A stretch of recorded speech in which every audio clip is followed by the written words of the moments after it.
I am M.AMSAVENI, Assistant Professor, Department of Computer Science.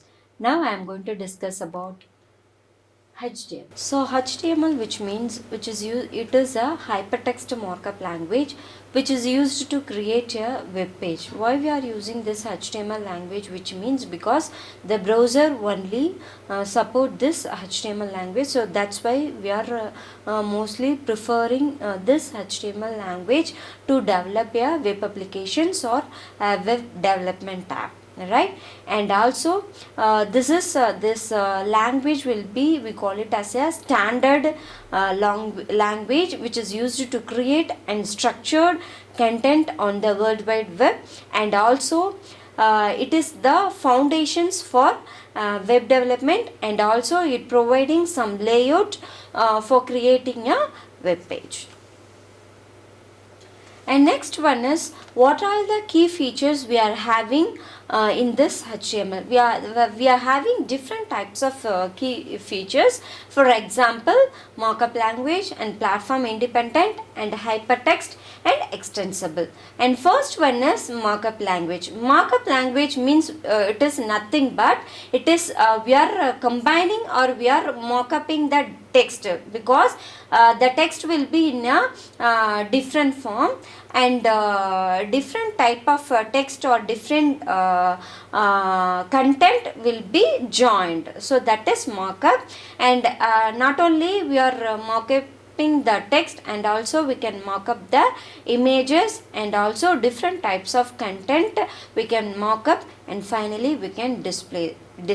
For that purpose it call it as a markup language. So this is also one kind of features. And next one is platform independent. Platform independent means it is nothing but wherever we can access this. Once if you develop this HTML language, wherever we can access that, whichever platform, if you put that code it can be runnable, because it is independent. So wherever we can run, whichever platform you can use, automatically the code will be executable. So that is platform independent. This code will be supported by any browser, and also this code will be supported by any platform. And next one is hypertext. Hypertext means it is nothing but it is aspects of linking. We are providing linking. Once click that link, automatically it will redirect to another page. So that is hypertext. Always it will consist of hyperlink. That hyperlink, if you click that, automatically it will redirect to another page. So that is called it as a hypertext. Next one is extensible. Extensible means it is nothing but this language it is integrate with more than one language, more than one functionality. So that is extensible. For example, JavaScript, CSS. So these and all, it is also one kind of scripting language. So these scripting language we can integrate with the HTML. It is possible to. Next one. So history of HTML. How the HTML language will be gradually growing, which means in early stage 1980, the Tim Berners-Lee, the person developed this HTML language, and after that gradually evolved the versions, and finally it will invented in the year of 1991 for the purpose of customer can access that HTML language. In that in 1991 this versions will be invented to the commercial purpose, and finally again it will be evolved. And in HTML language, it is only in earlier version it is only we can create a static web page, but it is one kind of advantages in the earlier version. But after the upgradation one by one, we can improve the performance, and we can improve the disadvantages to advantages. So what are the improvement we are done in the HTML5, which means we are providing some multimedia content. It will the HTML5 language, it will be support multimedia content and semantic and other kind of interactions will be supported by HTML language. So that's why nowadays we are preferring, when compared to that, we are preferring HTML5. It has more features when compared to previous version. So this is the latest versions we are using this language. And next one is why this HTML most important, which means if you want to design a web page in effective manner, we need some language.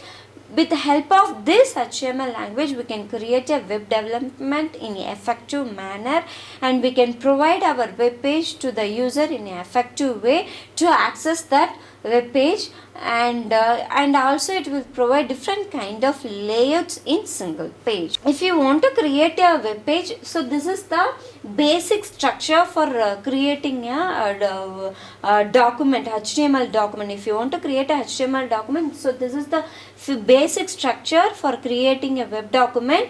So what kind of structure we are having, which means, so first one is document type. So document type, it is nothing but we are going to define what kind of document it is, and also this is HTML, and this is the root document, and next one is head. Within the head we are giving title. So this head, we call it as a meta information. Here this title tag, we are providing our title to this document. And next one is body tag. So this body tag, we are giving some important content. Only if you want, what are the content we are displaying in the web page, that content will be provided in this body tag. So next one, finally we can close this. So in this HTML, each and every tag will be closed. So this is the some structure and rules. Exceptional few tags. Most of the tags, if you want to create one tag, that tag should be ended finally, except few tags. Next, so this is the code demonstrations. So each tag, how it will perform and what is the purpose we are using. And this is the declaration of document type, and this is the already we have discussed. So this is root element, and next one is head. Head means it is nothing but it is a meta information, and also it consists of title information. Next, body tag means it is a visible content, that is what all the information if you want to visible in your web page, that informations will be provided within your body tag. And also it consists of heading and paragraph and links, all those informations will be consisted in comprised in body tag. And next one, World Wide Web. So World Wide Web means it is one kind of web. So why we are using this web, which means we want to interlink the hypertext, because if we create a web page, that web page consists of a hypertext and a hyperlink. That hypertext and hyperlink we want to access with help of that www via internet. It consists of more than different types of format like text, images, video, audio. So all those multimedia content will be available in this web. The next one is HTML tools. If you want to access HTML, we need some tools. What kind of tools we are using to access or to create a web document, which means the first one is editor. This is the editor. For example, we are using Notepad. We just type the code and once it is saved, after that you can use the web browser. Through that web browser we can access that web pages, right? So this is the basic editor to develop your web pages. The next one, HTML terminology. If you want to use a HTML, it has some terminology. What all the terminology it has means, in HTML we are having everything we are having in a tag. Okay, it is, we call it as a pad tag and unpad tag. So tag means just empty. In between of the tag there is nothing will be available, that is tag. And pad tag means between of the tag we are putting some text, so that is pad tag. Okay, so unpad means it means it doesn't have any meaning for standalone tags, because for example BR HR, that means BR means it only we are using for break, and HR means we are providing horizontal way. So in that these rondal tags, we are not combining to any other tags, so this tags we call it as a standalone tags, and also we call it as a unpaired tags. So this is mainly essential for creating web develop. So this is the structure of web pages. So it provides foundational. Why we are using HTML means it provides some foundational structure to create the content and heading and paragraph and links. Thank you.